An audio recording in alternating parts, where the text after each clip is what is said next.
The white photographer suddenly realized that the black girl before him had the potential to become a supermodel, even though right now she was so poor she was scraping leftovers to survive. Her features were striking, her tall figure naturally graceful, and she carried a rare magnetic presence. At that thought, the photographer couldn't hold back any longer. He stood up, walked over, and handed her his business card. But the girl thought he was a scammer. As soon as he turned away, she was about to toss the card. Then the man said quietly, "You might want to keep that. You never know." For reasons she couldn't explain, she kept it. That simple piece of paper was about to change her entire life. After work, Warisi munched on food she'd gathered while complaining to her roommate about the card. Her friend took one look and almost dropped her jaw in shock. Jesus, where'd you get this from? Terry Donaldson. The Terry Donaldson. What do you mean? He's only famous. The fashion photographer. He did Diana.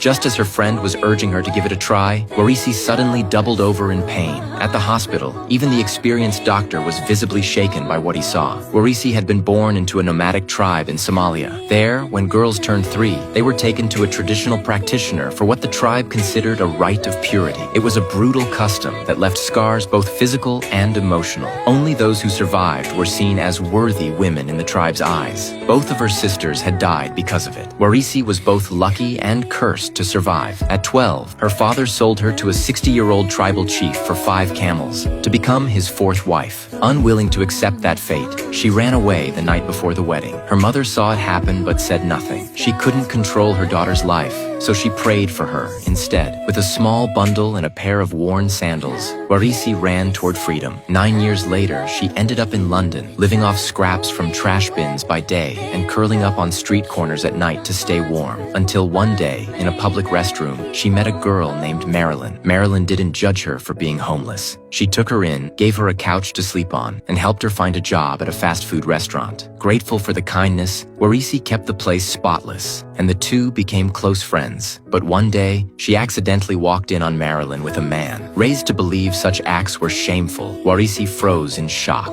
Marilyn laughed it off, telling her it was something natural, something beautiful. This is how she stays a virgin, yes? Until her wedding night, and then her man opens her. That's the way, isn't it? Whereas I don't know what you're talking about. You're not cut. What do you mean? Did they cut something away from you? Confused, Warisi stood up abruptly, lifted her skirt, and revealed the truth she had hidden for so long. Marilyn was horrified and heartbroken. As a woman, she could feel the pain her friend carried. Whereas, can you feel it? What do you mean? Is that why you take time in the bathroom? That's what it is to be a woman. No, I'm a woman. It's not like that for me. And in that moment, Warisi realized not all women had gone through the same ordeal. That discovery shattered her beliefs, but the suffering it caused didn't fade. Every month brought agony beyond words. With Marilyn's encouragement, she finally found the courage to see a doctor. He explained that although full recovery was impossible, a surgery could relieve her pain. But Warisi spoke little English, so a Somali male nurse was brought in to translate. Unfortunately, he completely misrepresented the doctor's words. Can you say I'd like to operate as soon as possible? وأنا أسكح حشوتي مين كان على جركها وتسيسا لقد كان أحكم قلنا. Well, tell her she's doing the right thing. It's amazing she's put up with this for so long. She must be in absolute constant torment, but she mustn't worry. We can fix it. شو هدي أبدي شو واحد تحي واحد سيرسا والد كان تذكره يدقن كاغا اسكح حشود وجيها ما أعرف كره هو إذا ما أكتب واحد سمين يسد.